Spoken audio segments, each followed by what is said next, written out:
গীতা, ওকে ঘরে পৌঁছে দে। আয় পদ্ম।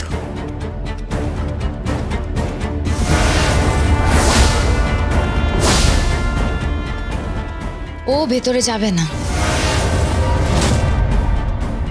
আমি বলছি তো, ও ভেতরে যাবে না, কোনোভাবেই ও ভেতরে যাবে না। এই শোনো, তোমার ওই তল্পি তল্পা যা আছে না, গুটিয়ে নিয়ে এক্ষুনি এই বাড়ি থেকে বেরিয়ে পড়ো। এই বাড়িতে থেকে না অকারণে জটিলতা সৃষ্টি করে কোনো লাভ নেই। আইনি জটিলতা, সাংসারিক জটিলতা, সবকিছু সবকিছু শুধুমাত্র তোর জন্য হচ্ছে। চলে যা এখান থেকে। দেখুন, আপনারা এইভাবে তাড়ালে। চুপ, একদম চুপ করো। তুমি বলার কে? সব ব্যাপারে টিপ্পনি কাটে অভ্যেস হয়ে গেছে নাকি? ও তো নিজেকে বাড়ির মালকিন ভাবতে শুরু করেছে। হ্যাঁ, ভাববে না কেন? শ্বশুর মশাইকে তো বশ করে নিয়েছে।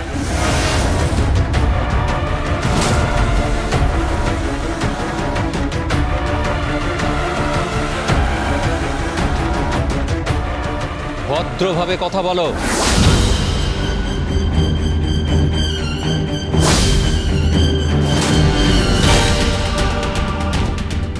তুমি আমার সাথে এভাবে গলা উঁচু করে কথা বলছো কেন? আমি তোমার স্ত্রী। ঠিক তেমনি উনি তোমার শাশুড়ি মা, আর এ বাড়ির বউ। তাদের সঙ্গে তুমি কিরকম ভাবে কথা বলছো? আর পারলে তো ওকে ঘাট ধাক্কা দিয়ে বাড়ি থেকে বার করে দাও। এ কি রকম ব্যবহার? আমি কোনো ভুল ব্যবহার করছি না। আমি শুধু বলছি ও এই বাড়িতে থাকবে না। আমারও একটা মতামত আছে, তাই না? হ্যাঁ, এই ব্যাপারে কিন্তু আমারও যথেষ্ট আপত্তি রয়েছে। ওকে নিয়ে থানা, পুলিশ, কোর্ট কাছারি সবকিছু হয়েছে। ও এখানে থাকবে না। 100 বার থাকবে। সব সিদ্ধান্ত কি তুমি নেবে?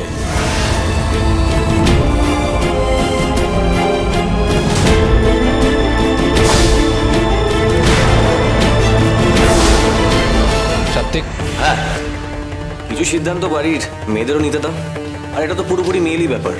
তাই নাকি? তা আপনি তো একজন পুরুষ মানুষ, আপনি এর মধ্যে কেন নাকটা গলাচ্ছেন? প্লিজ প্লিজ, তুমি সব ব্যাপারে খবরদারি করবে না। সাত্বিক যেটা বলেছে সেটা নিশ্চয়ই ভেবেচিন্তে বলেছে। আচ্ছা, নিউজ পেপারটা দেখো, নিউজ চ্যানেলটা খোলো, দেখো। সর্বত্র বলা হচ্ছে কালকে অগ্নিজিৎ মুখার্জিকে কোর্টে তোলা হবে, আর সে আমার বাবা হয়। তাতে ওর দোষটা কোথায়? দোষ গুণ বিচার করার দায়িত্ব আমাদের নয়। মোট কথা, পদ্ম এখানে থাকবে না। পদ্ম এখানে আসা মানেই হচ্ছে কিন্তু বাইরের যত ঝঞ্ঝাট আছে, ঝগড়া আছে, অশান্তি আছে, সেগুলো আমাদের বাড়ির চৌকাঠে এসে দাঁড়াবে। ও এখানে থাকবে। তুমি সিদ্ধান্ত নেওয়ার কে? তাছাড়া তুমি এইভাবে কথা বলতে কিন্তু পারো না। কি হচ্ছে কি? চুপ করো তোমরা। আমি যখন বলেছি পদ্ম এখানে থাকবে, পদ্ম এ বাড়িতেই থাকবে।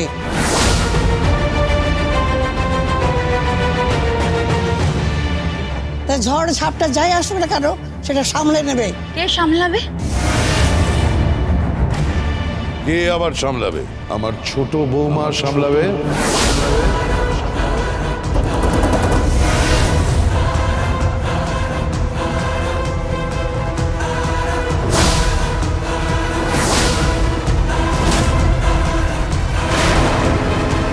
দাদা, হ্যাঁ, পদ্ম,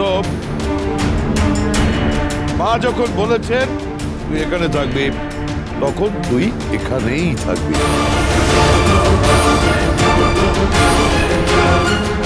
গীতা, ওকে ঘরে নিয়ে যাও। দাদা, দাদা, আপনি কিন্তু বাইরের প্রবলেম সব ঘরে নিয়ে আসছেন। ড্যাডি, বোঝার চেষ্টা কর, বোঝার চেষ্টা কর ড্যাডি। কালকে তোমার কোর্টের ডেট আছে। তুমি আমার বাবা, তুমি একজন উকিল, তোমার নামে মিথ্যে মামলা চলছে, আর সেই মামলাতে জড়িত আছে এই মেয়েটা। সম্পূর্ণ মিথ্যে। সত্যি কি মিথ্যে সেটা প্রমাণ করার জন্য গীতা আছে। গীতা গীতা গীতা সবসময় গীতা গীতাই আছে, আমরা নেই। না না না, তোমরাও এবারই বউ, তোমরা সংসার সামলাচ্ছ, কিন্তু কিন্তু গীতা বাইরেটাও সামলাচ্ছে। ঘর এবং বাহির দুটোই যে সামলায়, আমি তার উপরই তো নির্ভর করব সব থেকে বেশি, তাই না?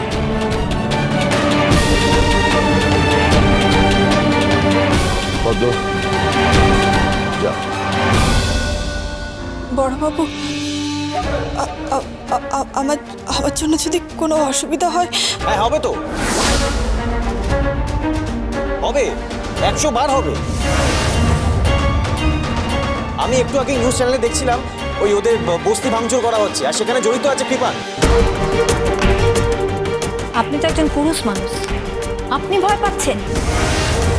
এই সংসারের, এই পরিবারের সম্মান রক্ষার দায়িত্ব যেমন আমার, ঠিক সেরকম পদ্মরও। আয় পদ্ম।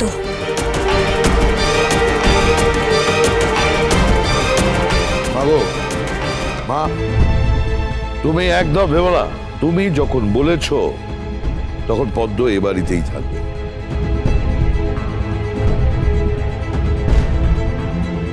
কিন্তু বড়দা, কোনো সমস্যা হবে না তো? কালকে তো তোমাকে কোর্টে যেতে হবে। আরে দূর ছাত্র, ও ঢুকবে আর তুড়ি মেরে আমার বৌমা আমাকে বেকসুর খালাস করিয়ে আনবে, আর সবকিছু প্রমাণ আছে। এই পদ্ম,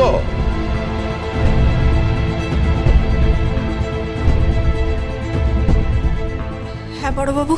পদ্ম, তুই সত্যিটা বল, আমাকে বিয়েতে নিমন্ত্রণ করা হয়েছিল তো? হ্যাঁ। আচ্ছা, আমি কি এই খুন খারাপির মধ্যে আমি আমি আমি আমি থাকতে পারি? না না,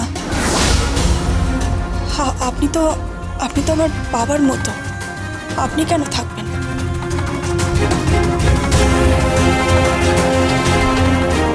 বাবারে কি কখনো মেয়ের ক্ষতি করতে পারে নাকি? হ্যাঁ, শোনো প্রলয়, শোন, এই রাকা বন্নি সাত্বিক, শোন, এই ঈশা, ইদা, এই শোন শোন শোন শোন শোন শোন কি বলছে। আমি একটা নতুন মেয়ে পেয়েছি, আর একটা মেয়ে পেলাম, বুঝতে পেরেছিস?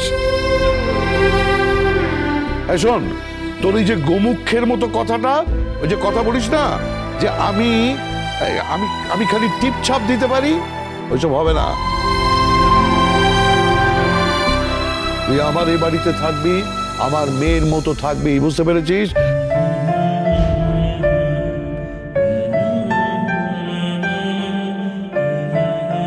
তুই লেখাপড়া করবি, পড়াশোনা করবি, আর আমি তোকে একটা ভালো জায়গায় বিয়ে দেবো।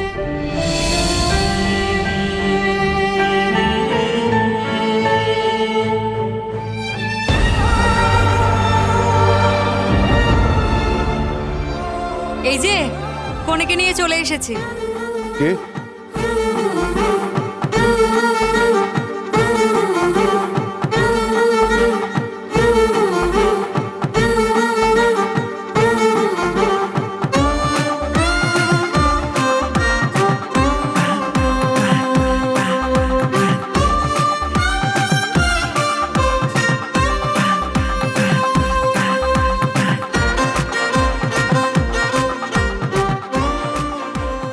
কোনে মানে?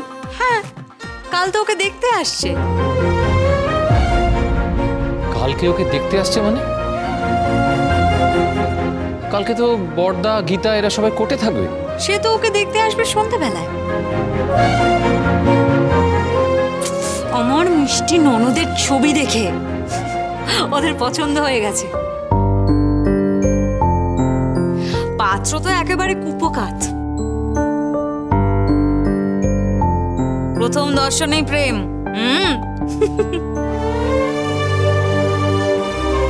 এই হয়তো ছাড়ি, এদিকে আয়।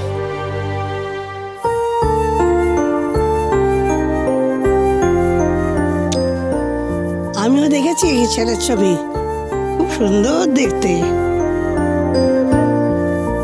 পাল্টি ঘর, ভালো ছেলে। এবার সানাই বাজলো বলে